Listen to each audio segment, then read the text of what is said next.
بعد اختفاء محمود بأيام، أخته ما كانتش بتنام.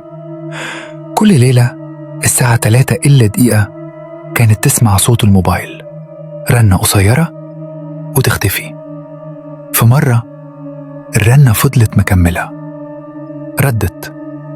الصوت ما كانش صوت محمود، كان أهدى أعمق، وقال جملة واحدة: إحنا لسه ما خلصناش. ومن الليلة دي بدأوا يلاقوا آثار طين على باب الشقة، مع إن محمود عمره ما رجع. وفي كل مرة يسألوا نفسهم: هو مات فعلا؟ ولا اللي خرج من الحادث كان مجرد دور عليه؟ والأغرب إن المكالمات لسه بتيجي، بس دايما من أرقام لسه ما تسجلتش في الدنيا. البيت فضل ساكت 3 أيام، ولا صوت ولا حركة، غير الموبايل اللي كل شوية ينور ويطفي لوحده.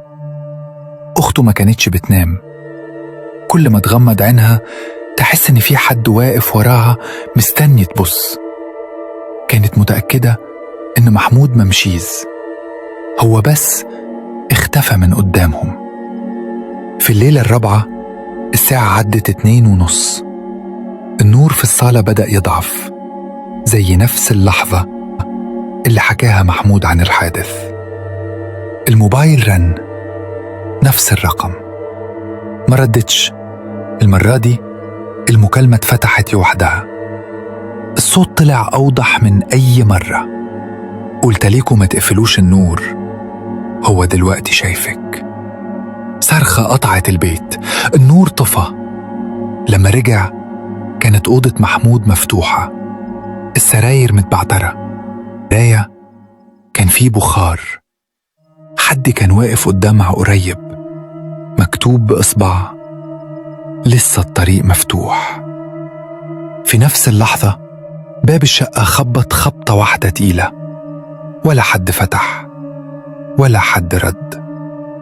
ومن اليوم ده أخته بدأت تستقبل مكالمات من أرقام غريبة، ناس بتسأل عن محمود، ناس بتقول إنها شافته واقف على طريق صحراوي جنب عربية إسعاف وبيشاور للي معدي يقف.